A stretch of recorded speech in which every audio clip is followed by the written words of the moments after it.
ពេលដែលបងនឹងថាបងហ្នឹងខ្លាចជាពុកគេលើដំបូងណាអូខេនៅពេលដែលខ្ញុំដឹងថាខ្ញុំនឹងខ្លាចជាឪពុករបស់គេអារម្មណ៍មួយពេលនោះមានអារម្មណ៍ថាភ្ញាក់ផ្អើលហើយ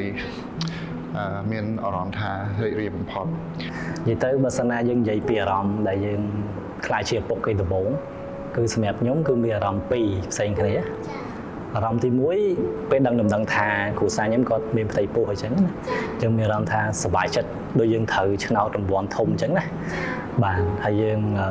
និយាយទៅយើងគិតច្រើនបាទប៉ុន្តែបន្ទាប់ពីយើងសប្បាយចិត្តហើយយើងមានអារម្មណ៍ទី2អារម្មណ៍ទី2គឺយើងអារម្មណ៍ទី1យើងអារម្មណ៍ភ័យហើយនឹងទី2មួយទៀតគឺអារម្មណ៍យើងគេbiếtថាយើងចាប់ផ្ដើមរៀងអត់សូវសប្បាយចិត្តខ្លះដោយសារតែយើងគិតថាយើងរៀបការថ្មីថ្មោងអញ្ចឹងយើងអត់ទាន់បានត្រៀមអីគ្រប់គ្រាន់អញ្ចឹងណាចាំអត់ភ្លេចទេបាទទាំងសប្បាយចិត្តពេលដែលដឹងដំណឹងពីភរិយានឹងហើយរំភើបមែនតើបាទជាពិសេសចង់ជួបមុខកូនឆាប់បន្ថែមទៅទៀតក្រោយពេលដែលដឹងព័ត៌មាននឹងហើយ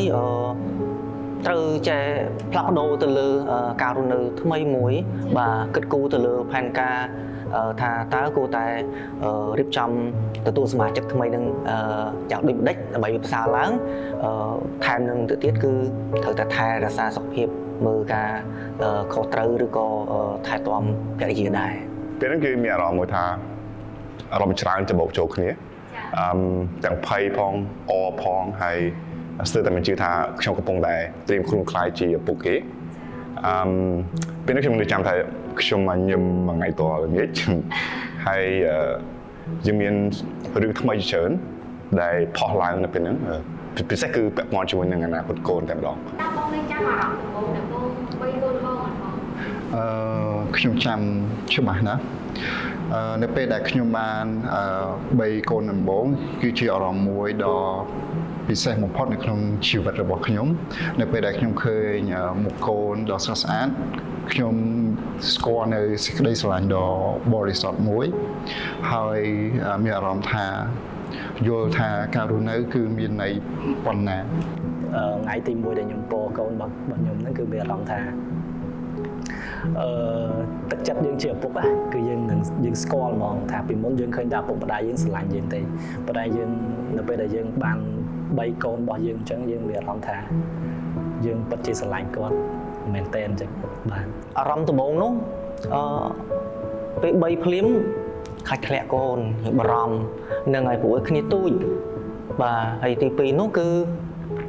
ពេលដែលថាយើង3ខ្លាំងបារម្ភខ្លាគ្នានឹងរឹតពិបាកនឹង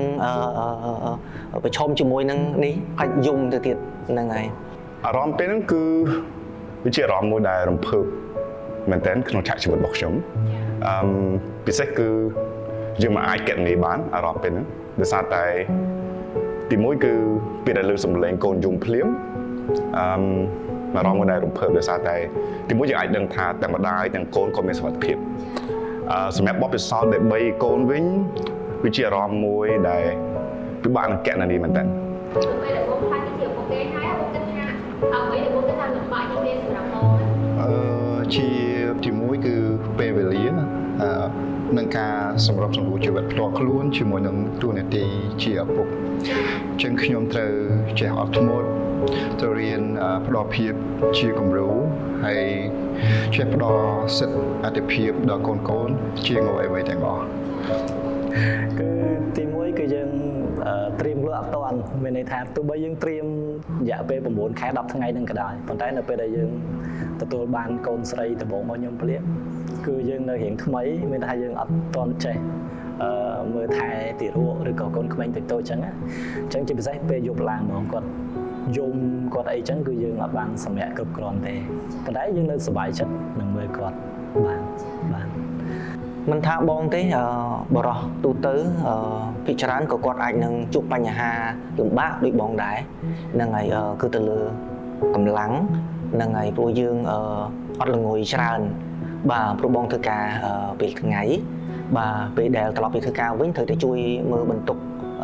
ទៅលើទាំងកូនផងទាំងគ្រួសារមួយចំនួនដែរខ្ញុំគិតថាច្រើនមែនទែនពិសេសគឺគ្រប់យ៉ាងគឺថ្មីទាំងអស់សុទ្ធតែទៅរៀន សំបីតែរបៀបឆុងទៅដល់កូនក៏ទៅយ៉ាងដែរមើលតាម YouTube ផងសួរមិត្តភ័ក្តិផងហើយបញ្ហា stress ច្រើនយើងបារម្ភគ្រប់រឿងមិនថារឿងតូចមិនថារឿងធំឲ្យតែពាក់ព័ន្ធជាមួយនឹងកូនចុងក្រោយគឺពាក្យសម្រាប់របស់យើងតិចជាងមុនដោយសារយប់ឡើងត្រូវដាច់យប់មើលកូនហើយធ្វើការពេញម៉ោងប៉ុន្តែអាភាពនឿយហត់អស់ទៅនឹងវានឹងបាត់ទៅវិញនៅពេលដែលយើងជួបមុខកូនហើយពេលខ្លះកូនដែលញឹមដាក់វាបង្កើនកម្លាំងឲ្យយើងឡើងវិញបាទគាត់លើគាត់ជាធំហើយក៏បាទគាត់ថាតែគាត់ចង់ឲ្យកូនស្អីគាត់ចង់ចាំកូនជាឪពុកបានណាសម្រាប់គាត់បើជាសម្រាប់ការគិតរបស់ខ្ញុំចង់ឲ្យគាត់ចងចាំគ្រប់ពេលវេលាទាំងអស់នៅពេលដែលគាត់មិនថានៅជាមួយខ្ញុំឬក៏នៅជាមួយគ្រួសាររបស់ខ្ញុំទេអញ្ចឹងគឺចង់ឲ្យគាត់ចាំរាល់វិនាទីទាំងអស់ដែលយើងនៅជាមួយគ្នាបាទមិនថាជាពេលវេលាសប្បាយរីករាយឬក៏ពេលវេលាសោកសៅមិនក៏ដោយក៏យើងត្រូវតែរងចាំចងចាំទាំងអស់គ្នាដែរខ្ញុំសង្ឃឹមថាពួកគាត់នឹងចងចាំទៅលើស្មារតីសប្បុរសភាពការថែទាំនិងសេចក្តីស្រឡាញ់ដែលខ្ញុំបានផ្ដល់ទៅពួកគេហើយខ្ញុំសង្ឃឹមថាពួកគាត់នឹងចងចាំថាខ្ញុំជាឪពុកដែលស្មោះស្ម័គ្រនិងប្រឹងប្រែងសម្រាប់គ្រួសារនិងនៅជាមួយគាត់គ្រប់ពេលវេលាតាមបងសង្កេតមើលគាត់ហ៊ានប្រាប់យើងពាក្យក្នុងចិត្តមួយចំនួនបាទដូចយើងជាអ្នកប្រឹក្សាជាមួយនឹងគាត់អញ្ចឹងនិយាយដោយមិនកុហកបាទនិយាយមិនកុហកហើយ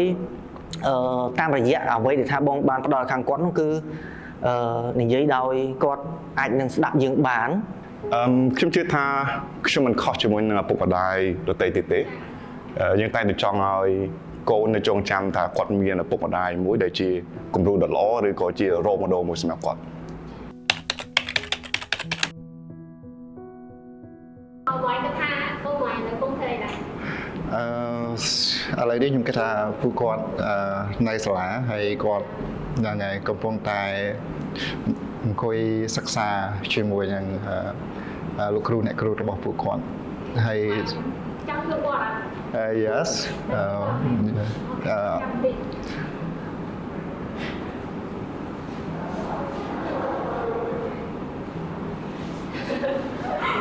ខ្ញុំមានអីឲ្យថ្ងៃមើលរបស់ខ្ញុំទេមានអីឲ្យមើល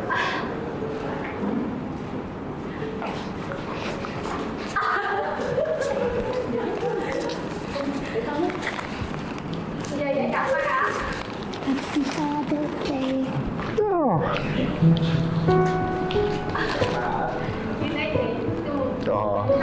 surprise មែនទេ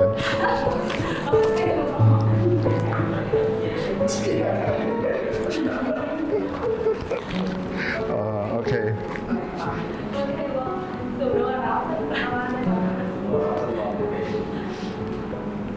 ស្គាល់មីកាតគាត់នៅផ្ទះហ្នឹងជុំ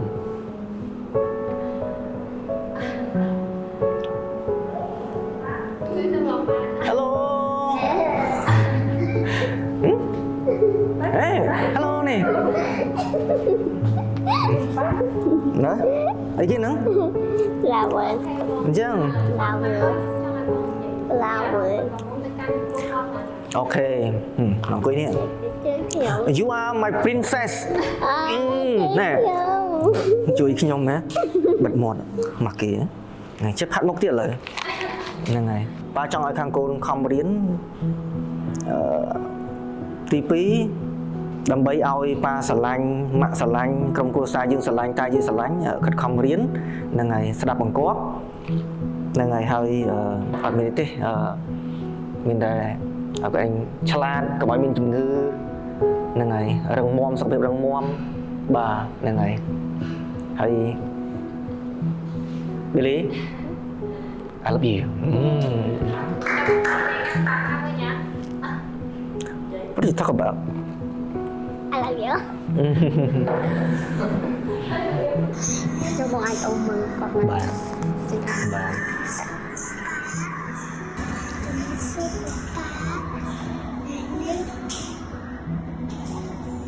ហើយអូនចង់និយាយទៅកាន់ប៉ា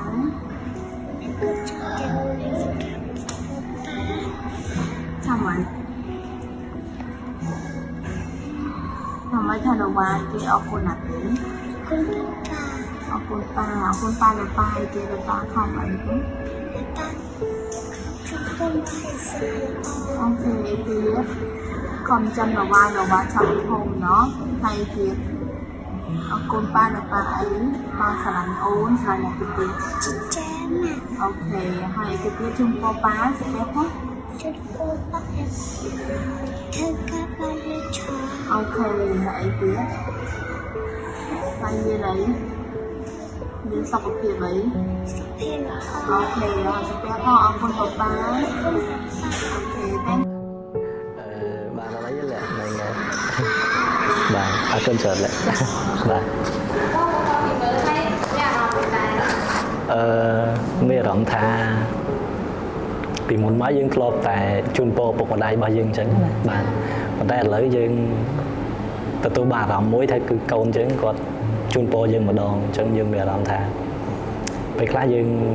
សប្បាយចិត្តក៏ថាបានពេលខ្លះយើងមានអារម្មណ៍ថាក្តុកក្តួលក៏ថាបានដែរបាទបាទ ខ្ញុំគិតថាគាត់កំពុងតែគេងហ្នឹងហើយ បើសិនជាបងជួបគាត់ឡើយក៏ធ្វើមិន ប្រកបណាជឿទៅតែងតែទៅមើលមុខគាត់ហើយពេលខ្លះទៅប៉ះគាត់ឬក៏ក្តិចថ្មគាត់បន្តិច ចាំបើសិនជាខ្ញុំយកកូនមកឡើយខ្ញុំសុំបងធ្វើកាយវិការរបស់និយាយមិនបាន កាយវិការ ពេលបងនិយាយវិញថាក្តិចថ្មគាត់ អូខេ អូខេអត់ ឥឡូវហ្នឹង Yes អូខេអត់ អូខេ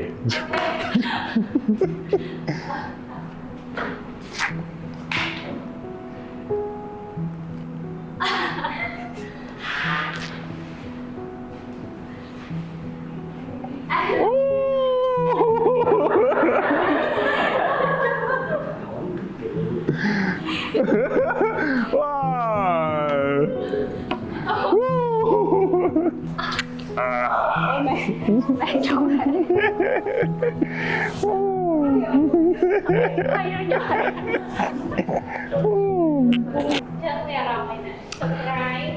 surprise ខ្លាំងហើយអត់ដឹងថាគេ surprise បែបហ្នឹងអូខេខ្ញុំជឿថាឪពុកម្ដាយទាំងអស់យើងស្រឡាញ់កូនហើយដូចខ្ញុំបញ្ជាក់ពីដើមអញ្ចឹងថានៅពេលដែលយើងមានកូនគឺគ្រប់យ៉ាងរបស់យើងផ្ដោតទៅលើកូនសឹងទាំងអស់អញ្ចឹងគម្រោងឬក៏ផែនការគ្រប់យ៉ាងគឺយើងមានសម្រាប់កូនជំនឿកូនទី1គ្រប់យ៉ាងបាទ